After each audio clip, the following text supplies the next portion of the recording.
බොහෝ දිනෙක මේ කත්නෝරුවේ හාමුදුරුවෝ මේ කුණ්ඩලකේසී පටාචාරා පටලවා ගත්ත එක ගැන මගේ ප්‍රතිචාරය ඇහුවා. ඒක ගැන ඇත්තටම කියන්න තියෙන්නේ දැන් අචින්තිතම්පි භවති චින්තිතම්පි විනස්සති කියන මේ අර මුස්පේන්තු මූසල වාක්‍ය ලංකාවේ තේමා පාඨය බවට පත් කිරීමේදී අපි ඊට අපේ විරෝධය සහ ඒක සාවද්ද වෙන්නේ ඇයි කියලා අපි කරුණු සහිතව පැහැදිලි කරා.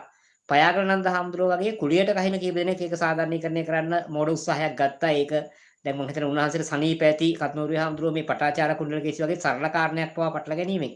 ඒකදී ඇත්තටම කියන්න තියෙන්නේ දැන් මේ පටාචාරා පටලවා ගැනීමට කත්නෝරුවේ හාමුදුරුවන්ට මම බරපතල චෝදනාවක් කරන්නේ නැහැ. හේතු දෙකක් මත. එක හේතුවක් තමයි ඕනෑම කෙනෙකුට මෙවැනි වැරදීම් සිදු වෙන්නට පුළුවන්. කත්නෝරුවේ හාමුදුරුවෝ කියන්නේ තාම අවුරුදු 27ක් වෙන කුඩා හාමුදුරුවෝ කෙනෙක්. එයාට ලොකු අධ්‍යයනයක් නැති බව පැහැදිලි. අධ්‍යයනයක් තියෙන කෙනෙක් වුණත් මහතර නමකට වුණත් මේ බඳු වැරදීම් සිදුවිය හැකි. ඒ නිසානේ අපේ මේ ව්‍යවහාරය කියන්නේ ගුරුන්ටත් අකුරු වර්ධිනවා කියලා. ඒතර මේ තමන් සියල්ල දන්නවා තමන් මාර පොරවල් වගේ හිතාගෙන මේ බඳු අචේතනිකව සිද්ධ වෙන වරදක් අල්ලගෙන කත්නෝරුවේ හාමුදුරුවෝ කවුරු හරි ගහනවා නම් ඒකට අපි එකඟ නැහැ. දැන් කත්නෝරුවේ හාමුදුරුවන්ගේ අචින්තිතම්පි භවති වල අපි ගැහුවා ඒක ජාතියටම කොඩි විනයන් නිසා. ජාතියම මුස්පේන්තු කරන ගොන් කතාවක් නිසා. ඒකට අපි ගැහුවා. හැබැයි මෙතන தත්ත්වය ඊට ටිකක් වෙනස්. ඒ අචින්තිතම්පි භවති ඒ ගල්මූසල වාක්‍ය කත්නෝරුවේ හාමුදුරුවන්ට කොච්චර අවාසනාවක් ගෙනවද කියන එක උන්වහන්සේගේ ඇමරිකන් වීසා රිජෙක්ට් වීමෙන් උන්වහන්සේලාත් අන්තිමට අචින්තිතම්පි වෙලා තමයි වැඩේ ඉවර වුනේ.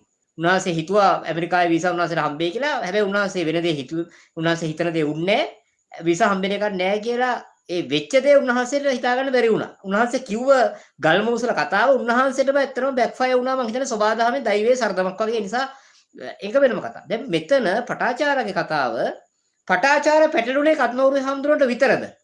නෑ. අර ගයාංචානුක කියන සකල පරියාප්තිතර ඡඩවිඥ කීනාශ්‍රව මහරහතන් වහන්සේලා කියලා සෙට් එකක් ඉන්නවනේ. ඔය ත්‍රිපිටකේ සංගායනා කරා යයි කියන මාතලේ අලු විහාරේ හරි මාතුල අල්ලන්නේ හරි.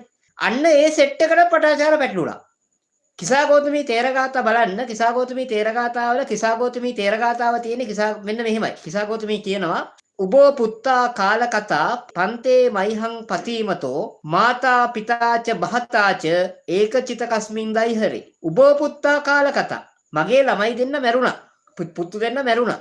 පන්තේ මයිහං පතීමතෝ මිනිහා පාරේ මැරුණා. සැමියා මහමග මැරුණා. පන්තේ මයිහං පතීමතෝ මාතා පිතාච බහතාච අම්මයි තාත්තයි සහෝදරයයි ඒකචිත කස්මින් දයිහරි. එක දරසෑයක දැවුණා.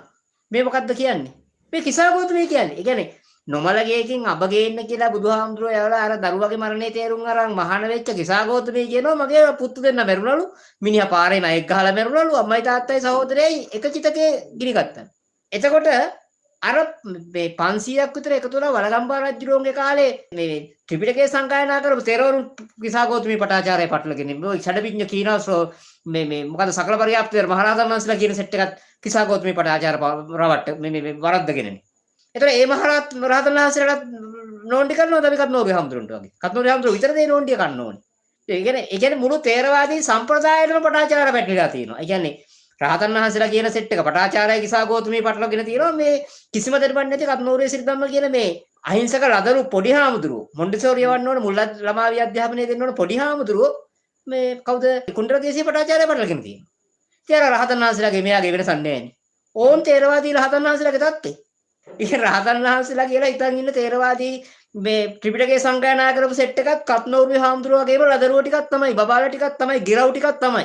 ඒ පැටලිච් එකට අටුවාකාරයෝ කරලා තියෙන ඒකට වෙන කතා ගොතලා අපි වෙන දවසක කතා කරමු. හැබැයි මේ කත්නෝරුවේ හාමුදුරුවෝගේ කතාවේ තියෙන ගොන් පාට් එක අවුල තමයි මොකද්ද? දැන් යා කියනවනේ ඒ කතාවේ සන්දර්භය සම්පූර්ණයෙන් වැරදි. කුණ්ඩලකේසිත් පාර යන හොරෙක් එක මැනලා ගියේ නෑ. කුණ්ඩලකේසි අපි මේ යෝජනාවක් කරනවා කත්නෝරුවේ සිරිධම්ම හාමුදුරුවෝ මහාන කරපු ගුරු හාමුදුරුවෝ තාම ජීවතුන් අතර ඉන්නවා නම් අනේ කරුණාකරලා අර අකිල විමංගගේ මේ Zoom ක්ලාස් එකකට යවන්න ඒ ලෙවල් පුරාතන ගද්‍ය සංග්‍රහය කරනවානේ අකිල විමංග. ඒකේ කුණ්ඩලකේසි වස්තුව තියෙනවා සද්ධර්ම රත්නාවලිය බේස් කරගෙන.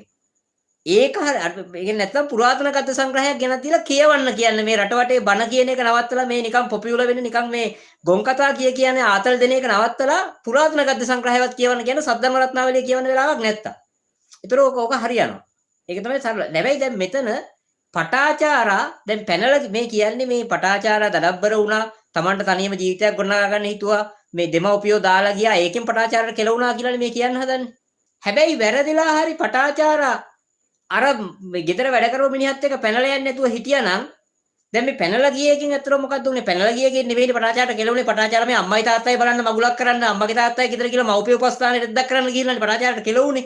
පටාචාර මිනිහගේ ගෙදර මිනිහා දෙන දෙයක් කාලා බීලා යන යසෝදරා ළමයා හම්බෙන්නේ දෙව්දානුවර යන්නේ නැතුව සිද්ධාර්ථගේ මාලිගාවට වෙලා රාහුල මේ බිහි කරා වගේ මිනිහා දෙන දෙයක් කාලා බීලා මිනිහා ගෙදරට වෙලා හිටියනම් පටාචාරට කෙලවෙන්නේ නැහැ නේ. උතුරුම නැති වෙන්නේ නැහැ නේ. පටාචාරට කෙලවුනේ අම්මා තාත්තට සලකන්න ගිහිල්ලා. අම්මා තාත්තා බලන්න ගිහලා අම්මගේ ගෙදර බබා හම්බෙන්න ඕනේ කියලා හිතාගෙන කියලා තමයි පටාචාරට බබා හම්බුනේ. එහෙම බැලුවොත්. එහෙම ඇහුවොත් කවුරු හරි. අනිත් එක තමයි පටාචාර හොරෙන් පැනලා ගියේ නැත්තම් වැරදිලා හරි. අර අම්මයි තාත්තයි අයියත් එක්ක පටාචාරත් අර කංගවතුර රහුවෙලා ජේ ෆ්ලැට් වෙලා පටාචාර මැරෙනවා. රහත් වෙන්න පටාචාරට පටාචාර හරි ඉතුරුනේ හොරෙන් පැනලා ගියේ හින්දා නේද කියලා කවුරු හරි පොඩි එකෙක් ඇහුවොත් අර කන්කුලෝ හිතන. කත්නෝරුවේ හැමදෙරේ අඳනේ ගැලවෙනව නේද?